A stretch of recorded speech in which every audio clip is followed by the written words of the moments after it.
Turns out Alaska's permafrost isn't very permanent.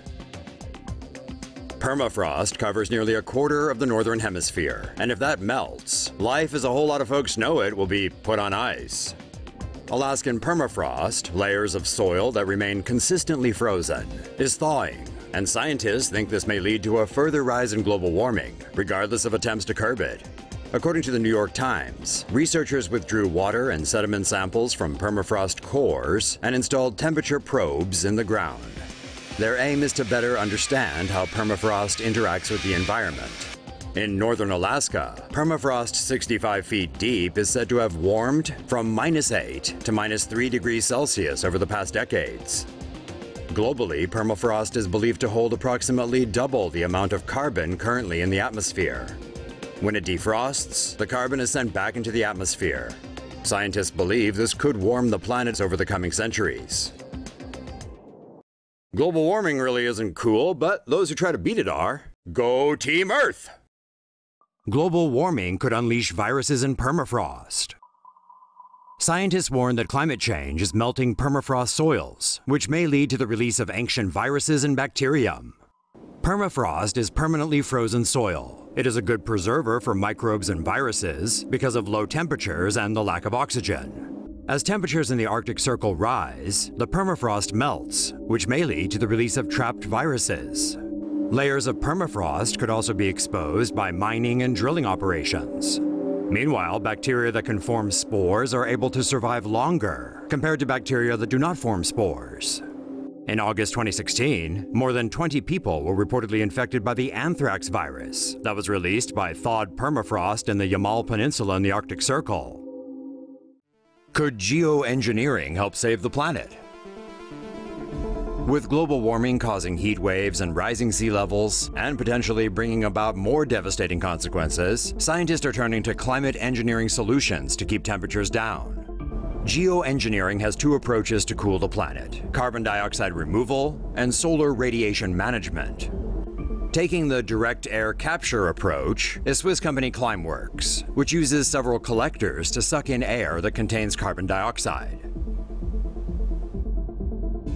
The carbon dioxide is filtered and collected, while other air molecules are returned to the atmosphere. A separate Harvard project, meanwhile, is working on dimming sunlight. The team plans to release limestone particles using a high-altitude balloon and then observe its effect on the stratosphere. The limestone spray will supposedly reflect solar radiation and slow greenhouse gas warming. It will also neutralize the acids that destroy the ozone, thus helping to restore that protective layer. Another technique aims to cool the seas and prevent coral bleaching by spraying salt generated from saltwater to create more reflective clouds. Critics of geoengineering warn that such solutions are a temporary fix and run the risk of dealing more damage in the long run. It's definitely a radical step from reducing carbon emissions, which many believe is the more effective way to curb global warming. The Doomsday Seed Vault just got an upgrade. The repository of the world's seeds is getting an upgrade after global warming wreaked a bit of havoc. The Global Seed Vault in Svalbard, Norway, was designed to be an impregnable Arctic stronghold that would safeguard plant genealogy for the future. But rising temperatures have led to melting permafrost and heavy rain, causing flooding in the entryway. Water reportedly gushed 15 meters into the front tunnel, but promptly refroze. The seeds were not affected by the meltwater and remain safely frozen in the -18-degree storage facility. Precautions against future flooding are being taken in the facility. This includes removing heat sources such as a power transformer from the tunnel. Drainage ditches will also be dug around the mountainside, and the tunnel walls will be waterproofed for extra protection. Vault managers are now monitoring the facility 24 hours a day as they continue to minimize risks and take measures to ensure the seed bank will be able to operate without human help in the near future. The state of the climate is dismal.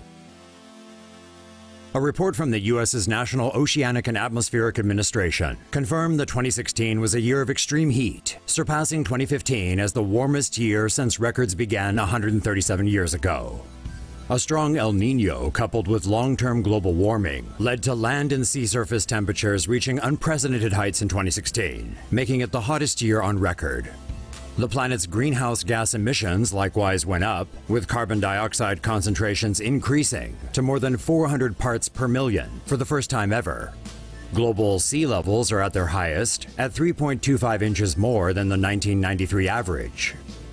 The past 2 decades have seen sea levels go up at an average of 0.13 inches annually, with the Western Pacific and Indian Oceans showing the highest rates of increase. Water and precipitation cycles exhibited extremes, with droughts plaguing parts of Africa and South America. Other areas, meanwhile, were beset by floods and tropical cyclones, which in 2016 numbered 93. The report's findings emphasize that the symptoms of climate change show no sign of slowing and will likely intensify unless major changes are made. But with recent blows to efforts combating climate change, including the Trump administration pulling out of the Paris Agreement, it seems we'll see more record-breaking weather in the years to come. Rising temperatures could be linked to an increase in diabetes cases. A recent study shows that an increase in cases of type 2 diabetes may be linked to global warming, including 100,000 new annual cases in the U.S. alone.